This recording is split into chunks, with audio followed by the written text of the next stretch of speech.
नमस्कार मित्रों, पुनीत एस्ट्रोलॉजी हिंदी के इस वीडियो में आपका स्वागत है। बृहस्पति देव, गुरु, जुपिटर अस्त होने जा रहे हैं।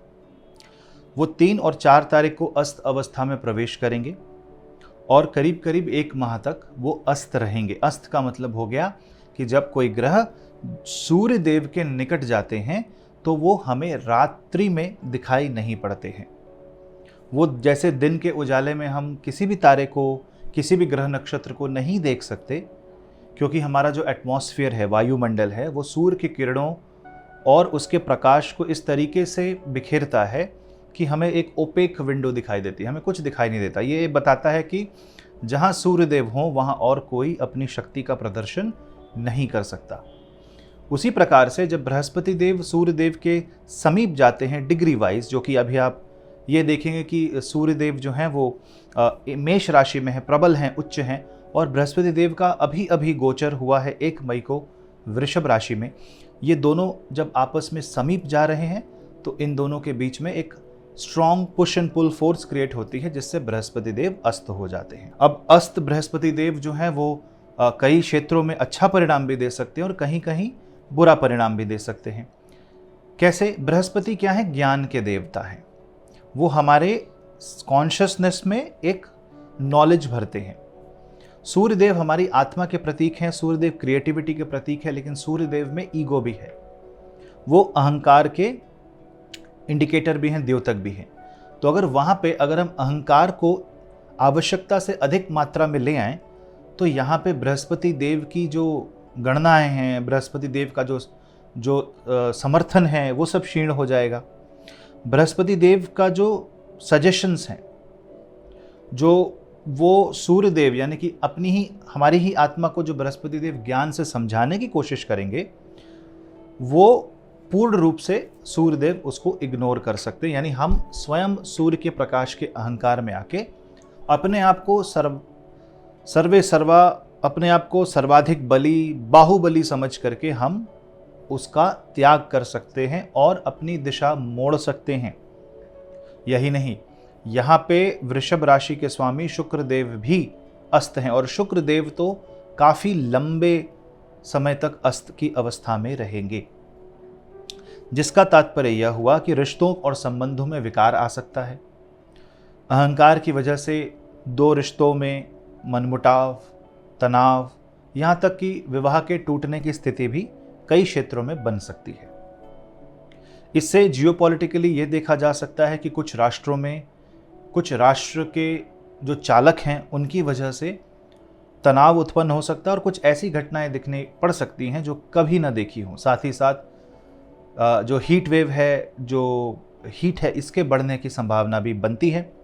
तो यहाँ पे जो क्लाइमेट का जो परिवर्तन है, जो मौसम के परिवर्तन में जो बदलाव देखेंगे, वो एक चिंताजनक होंगे और एक अलार्म बेल की तरह हमारे लिए हैं, क्योंकि अर्थ गर्म हो रही है और इस ग्रीष्म जो समय काल है, इसको आपको संभाल के निकालना होगा तथा वृक्ष को लगाएं, पेड़ों को लगाएं, वृक्षारोपण करें और साथ ही साथ जल को भी बचाएं, क्योंकि ये संसाधन खत्म हो रहे हैं और कलयुग धीरे धीरे अपने अंतिम चरण की तरफ बढ़ चुका है।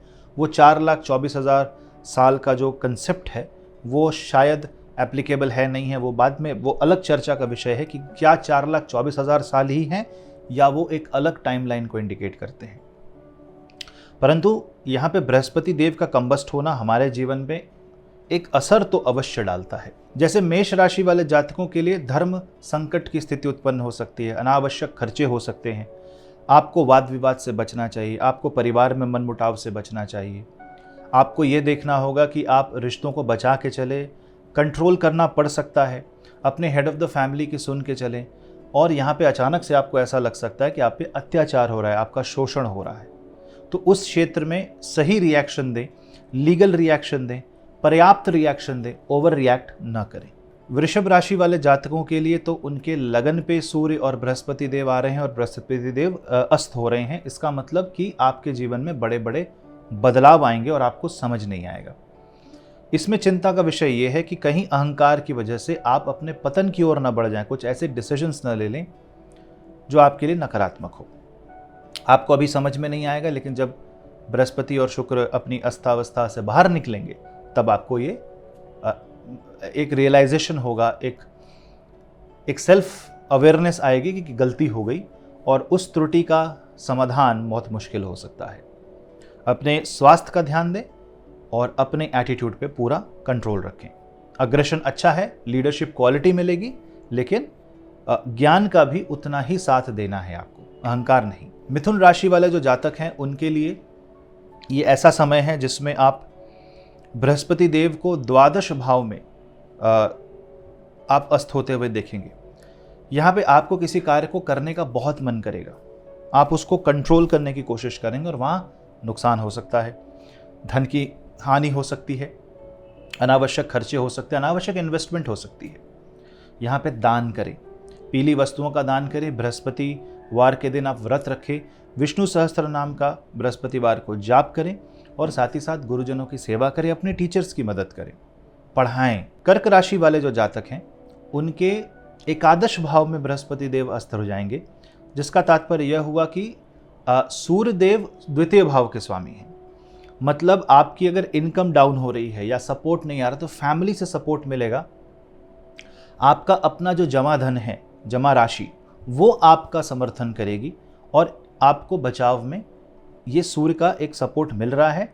यानी कि आपको थोड़ा झुकना पड़ सकता है, परंतु कोई एक उच्च कोटि के व्यक्ति, उच्च कोटि की आत्मा आपकी सहायता अवश्य करेगी। अगर आप समस्या में हैं तो बिजनेस पार्टनरशिप के लिए अच्छा समय है और बड़े बड़े लोगों से आपका मिलना जुलना, उठना बैठना होगा, तो एक अच्छा एक द्योतक है, ये एक अच्छा समय दिखा रहा है।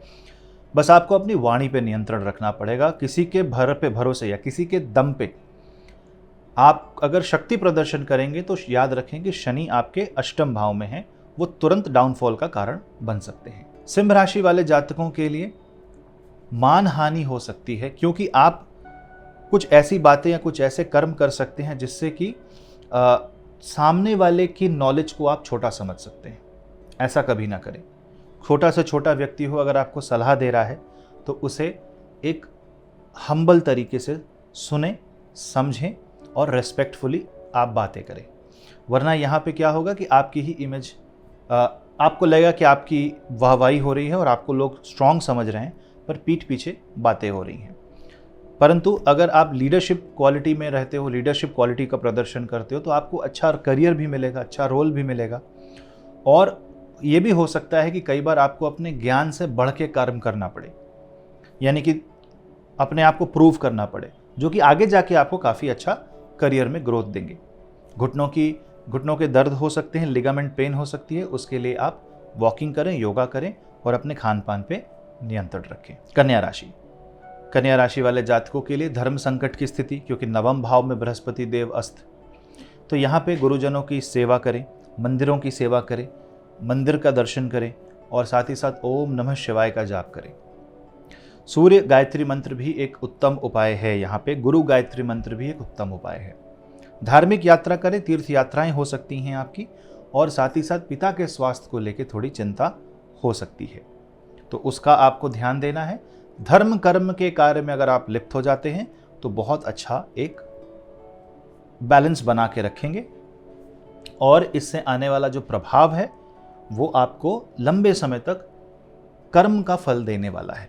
तो कन्या राशि वाले जातकों के लिए भाग्योदय का समय है।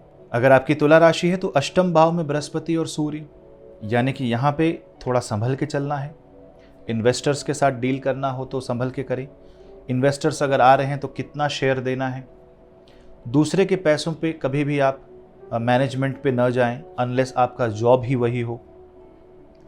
और यहाँ पे जो आपके फादर इन लॉ हैं उनके साथ थोड़े मनमुटाव आ सकते हैं। तो आपको ये देखना है कि आपका जो फोकस है वो सेविंग्स की तरफ हो, आपका फोकस पूरा पैसों को बचाने की तरफ हो और स्वास्थ्य की तरफ हो। वृश्चिक राशि वाले जातकों के लिए ये विवाह के क्षेत्र में अच्छा समय नहीं माना जाएगा, क्योंकि बृहस्पति और सूर्य दोनों सप्तम स्थान में रहेंगे। यहाँ पे करियर और मैरिज में इंटरफेरेंस आ सकती है। आपके कार्य क्षेत्र की समस्याएं आप घर ला सकते हो या घर की समस्याएं कार्य क्षेत्र में जा सकती हैं। करियर में ज़्यादा फोकस करने से मैरिज में इम्पैक्ट आ सकता है। बिजनेस एक ऐसा क्षेत्र है जो ग्रो करेगा, परंतु यहाँ पार्टनर आपको ओवरशाइन कर सकता है, तो थोड़ा मैनेज करके चलें और साथ ही साथ पावर हंग्री न बने। 7th हाउस एक बैलेंस का हाउस होता है, यहाँ से विवाह, डीलिंग्स, कॉन्ट्रैक्ट देखे जाते हैं। तो बड़े बड़े कॉन्ट्रैक्ट तो मिल सकते हैं, परंतु आप उसे अनदेखा कर सकते हो कुछ क्लॉजेस को, जो बाद में जाकर के आपको परेशान कर सकता है। तो लीगैलिटी का ध्यान रखें। साथ ही साथ अपने आसपास एक पॉजिटिव माहौल बनाएं, गार्डनिंग करें और रोज सुबह सूर्य को जल दें। धनु राशि, अगर आपकी धनु राशि है तो यहाँ पे सूर्य और गुरु का गोचर आपके 6ठे भाव में होगा। गुरुदेव अस्त रहेंगे, आपका लग्नेश अस्त है, यानी स्वास्थ्य के प्रति आपका ध्यान नहीं होगा। आपको स्वास्थ्य के प्रति जागरूक होना है और आपको डिवाइन इंटरवेंशन को सुनना है।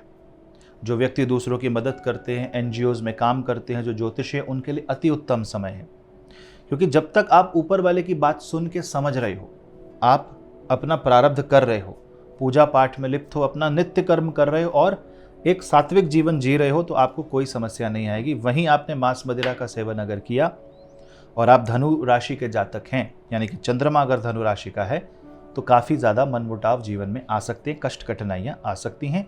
तो सात्विक जीवन जिए।